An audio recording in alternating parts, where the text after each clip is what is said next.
नमस्कार दोस्तों, साथी संदेश लाइव में आपका स्वागत है। आपने एक शब्द सुना होगा, चुनाव।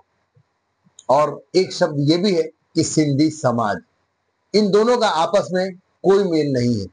आज तक आपने भी और हमने भी कभी सिंधी समाज में समाज का चुनाव हुआ हो, ये शब्द हमने नहीं सुना है।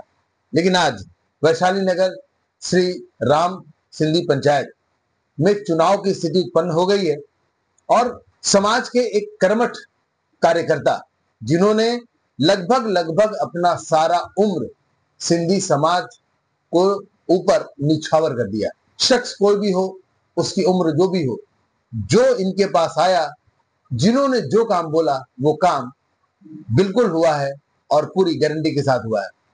आज मिलवाने जा रहे हैं आपको, जो कि इस बार जो पहला चुनाव हो रहा है श्री राम सिंधी पंचायत का, वैशाली नगर का, प्रबल दावेदार और प्रत्याशी के रूप में इनको उतरना पड़ा है। क्यों उतरना पड़ा है, इनसे बात करते हैं। नाम है इनका घनश्याम बख्तियानी जी। आप भली भांति परिचित होंगे, क्योंकि इसी वैशाली नगर में झूलेलाल धाम भी है, काली बाड़ी भी है और बहुत सारे देवी देवताओं का मंदिर भी है, जिसकी निस्वार्थ भाव से सेवा ये करते आए हैं। घनश्याम जी, आपका बहुत बहुत स्वागत है हमारे चैनल में। बताएंगे क्या ऐसी जरूरत पड़ी कि आपको चुनाव में उतरना पड़ा और अभी तक किस तरह से आपने समाज की सेवा की है?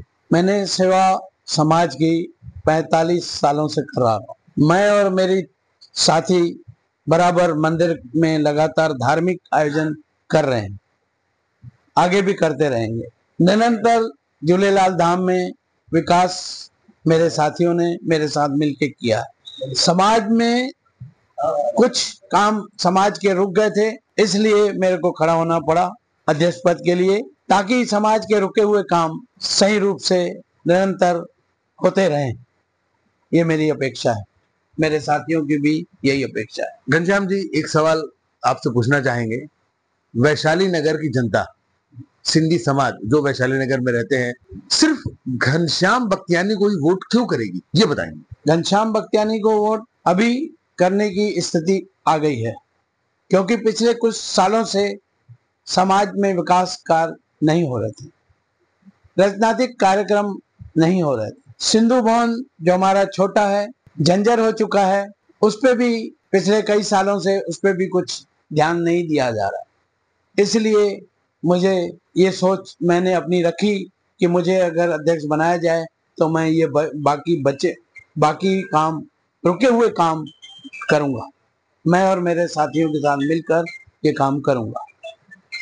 दोस्तों, आपने सुना, घनश्याम बख्तियानी जी साफ कह रहे हैं कि 45 सालों से लगातार जो समाज की सेवा का इन्होंने बीड़ा उठा रखा है, निस्वार्थ भाव से निःशुल्क सेवा ये कर रहे हैं और इनकी मंशा सिर्फ एक ही है कि समाज उत्तरोत्तर तरक्की करे। इसको देखते हुए जरूरी हो जाता है कि आज जो स्थितियां निर्मित हो गई हैं कि चुनाव मजबूरी हो गया है और ऐसे में ये आगे भी अपनी सेवा अपने समाज के लिए देना चाहते हैं, तो उसके लिए जरूरी होगा कि जो समाज है, जो समाज के लोग हैं, वैशाली नगर में जो रहवासी हैं, वो घनश्याम बख्तियानी जी को वोट करे। हमारे साथ शंकर सदेवा जी भी हैं, जो पूर्व में सचिव रहे हैं, समाज के सचिव रहे हैं। उनसे भी जानना चाहेंगे। शंकर जी, घनश्याम बख्तियानी जी एज अ प्रत्याशी, आज सिंधी समाज का पहला चुनाव होने जा रहा है, तो किस तरह से देखते हैं, क्या काम कर पाएंगे और अब तक जो इन्होंने किया है, जो इनकी जो उपलब्धियां रही हैं, कैसे देखते हैं? नमस्कार सभी को मेरा। मुझे बहुत खुशी हो रही है, आज घनश्याम भैया के बाजू में मैं बैठा हूँ। वैशाली नगर सिंधी समाज में बहुत, मतलब मेरे ख्याल से पहली बार ये चुनाव हो रहा है। और चुनाव की जरूरत क्यों पड़ी है? समाज की विकास की गति कुछ रुकी हुई थी, तो कुछ ऐसा युवा हमें चाहिए था, ऐसा ऊर्जावान हमें नेतृत्व चाहिए था, जिससे वो समाज निरंतर आगे बढ़ता रहे। तो सबसे अच्छा नाम जो हमें लगा वो घनश्याम बख्तियानी पिछले 45 सालों से समाज की सेवा कर रहे हैं। जब इनकी उम्र 18-20 साल रही होगी, तब से लगातार समाज में सेवा दे रहे हैं। और आज तक हमारे समाज में 5 मुखी अध्यक्ष पद पे रह चुके हैं। उन सबके साथ इन्होंने काम किया है और ऐसा मेरे ख्याल से वैशाली नगर में कोई बंदा नहीं होगा जो 5 मुखियों के साथ काम कर चुका होगा। एक यही शख्स है जो 5 मुखी के साथ अपना अनुभव ले चुके हैं और उसी अनुभव को वो जनता को देना चाहते हैं। मैं तो जनता से निवेदन करूंगा कि इनकी सेवा का तोहफा, इनकी सेवा का फल इनको मुखी बनाकर दे दो आप। मैं सबसे यही गुजारिश करूंगा।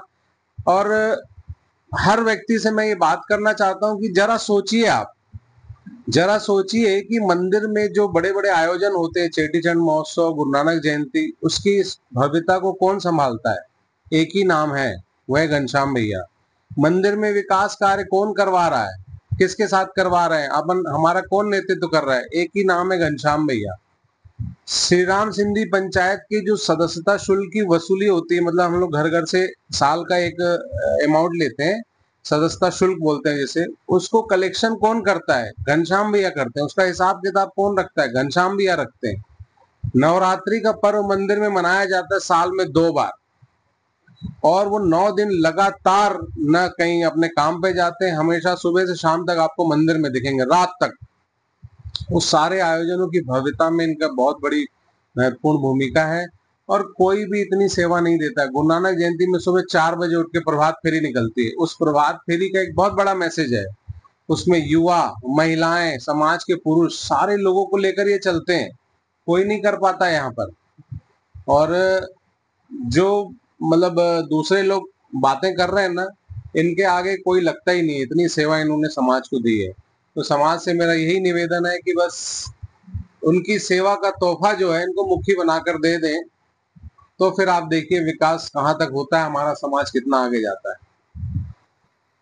मतलब ये मान लिया जाए कि 5 मुखियों के साथ अब तक कार्यकाल रहा है, और उनकी जो सीख है आज कहीं ना कहीं इनको 5 गुना बड़ा बना रही है। तो जाहिर सी बात है, समाज को अगर 5 कार्यकाल का अगर एक्सपीरियंस मिलता है तो ये ज्यादा बेहतर होगा। तो आपको लगता है कि घनश्याम जी एकदम परफेक्ट कैंडिडेट हैं? बिल्कुल परफेक्ट कैंडिडेट है, और मैं नहीं कह रहा हूँ, ये सब लोगों ने देखा है। आज भी मंदिर में हजारों की भीड़ आती है। जब संतों का ये मेला लगाते हैं ना, हर महीने में कोई बड़ा सा मेला होता है जिसमें 500, 800, 8,000 लोग आके मेले का आनंद लेते हैं, और सब उस चेहरे को देखते हैं। इधर से दौड़ना, उधर से दौड़ना, भंडारे की व्यवस्था करना, सारा कुछ ये करते हैं। अगर उसके बाद भी अगर जनता को नहीं समझता है तो बहुत बड़ी बात होती है। जनता को तो मतलब आंख मूंद के इनको वोट देना चाहिए, जो इन्होंने कार्य किया है। दोस्तों, हम सिर्फ यही कह सकते हैं कि घनश्याम बख्तियानी जी को अगर मैं कोई उपमा देना चाहूं, कोई नाम देना चाहूं, तो मैं सिर्फ एक चीज बोल सकता हूं, वन मैन आर्मी। जी हाँ, वन मैन आर्मी। क्योंकि समाज के सभी सदस्यों ने इन्हें देखा है कि किस तरह से ये हर परिस्थिति में हर जिम्मेदारी को बखूबी निभाते हैं, और अब तक 45 साल की जो सेवा इन्होंने की है उसका फल देने का वक्त आ चुका है, जो आप जनता इनको देंगे, इन्हें मुखी बना करके। ऐसी और खबरों के लिए हमारे साथ बने रहिए और देखते रहिए साथी संदेश लाइव। मैं हूं संतोष शर्मा, दुर्ग भिलाई से।